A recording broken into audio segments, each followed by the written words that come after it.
Gluhe ženske potrebujejo druženje in več informacij v znakovnem jeziku, zato je Zveza društev gluhih in naglušnih Slovenije v sodelovanju z Valerijo Škof in Dašo Peperko v Kranjski Gori organizirala prvi tabor za gluhe ženske, na katerega se je prijavilo 15 kandidatk.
Prvi dan tabora je Valerija predstavila podcast Menta, ki deluje že eno leto. Njegovo bistvo pa je ozaveščanje oseb z okvaro sluha o duševnem zdravju, odnosih, stiskah ter komunikacija in odpravljanje tabujev.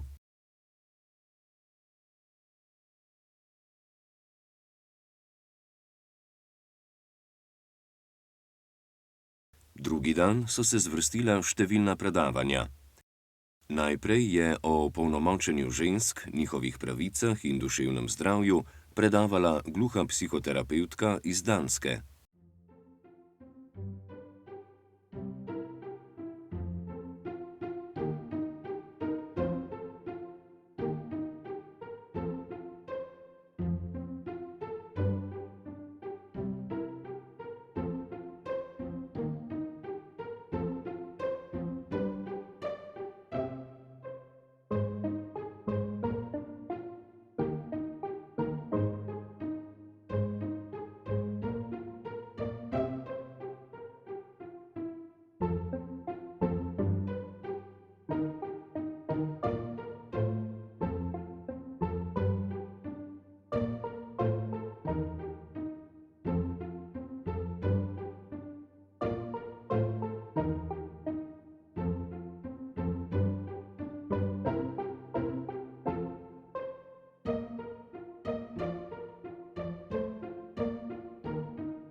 Leja Milašavske iz Litve, ki sicer prihaja iz Hrvaške, je predavala o feminizmu in spolnosti.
Nedelja je bila namenjena sprostitvi po celodnevnih predavanjih, zato je skupina žensk odšla na gozdno kopel.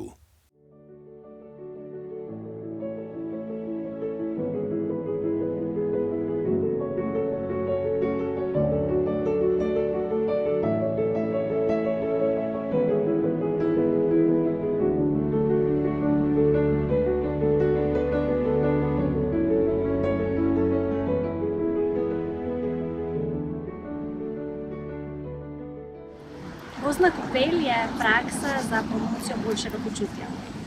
Vpliva na naše splošno počutje, na kakovost našega imunskega sistema, na naš spanec, na izboljšanje kardiovaskularnih bolezni, na več različnih načinov.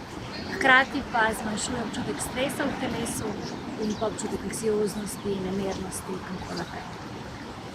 Gozdne kopeli lahko vsak zase izvaja sam. Vedno, kadarkoli gre v gozd, kadar se odklopi od tehnologije, od drvečih misli, ki jih imamo nenehno v glavi. Vodene gozdne kopeli pa je priporočljivo, da izvaja certificiran vodič, ki zna pravilno sestaviti aktivnosti, da omogočajo udeležencem na gozdni kopeli, da se res kar se da maksimalno povežejo z naravo in doživijo to doživetje na pozitiven način. Znam, da sem bila nervozna, ampak trenutno sem zelo pomirjena in zelo hvaležna. Zame je bila izkušnja čudovita, upam, da je bila tudi za vas.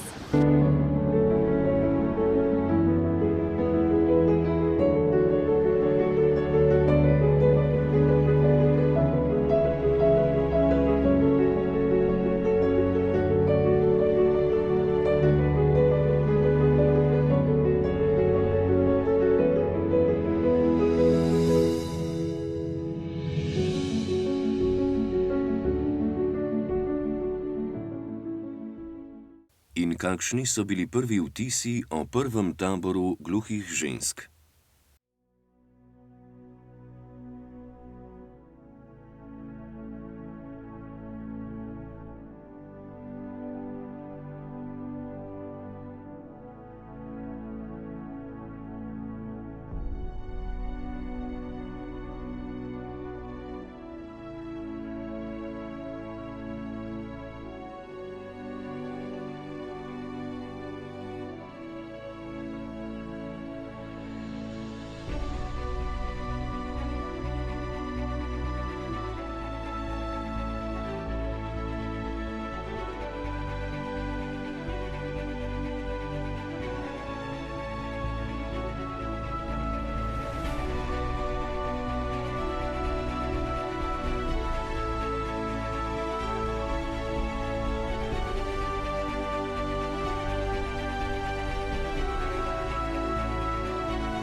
In za konec, za vas, drage ženske, še ena lepa misel Glorie Vanderbilt, znane ameriške umetnice, avtorice, igralke in modne oblikovalke.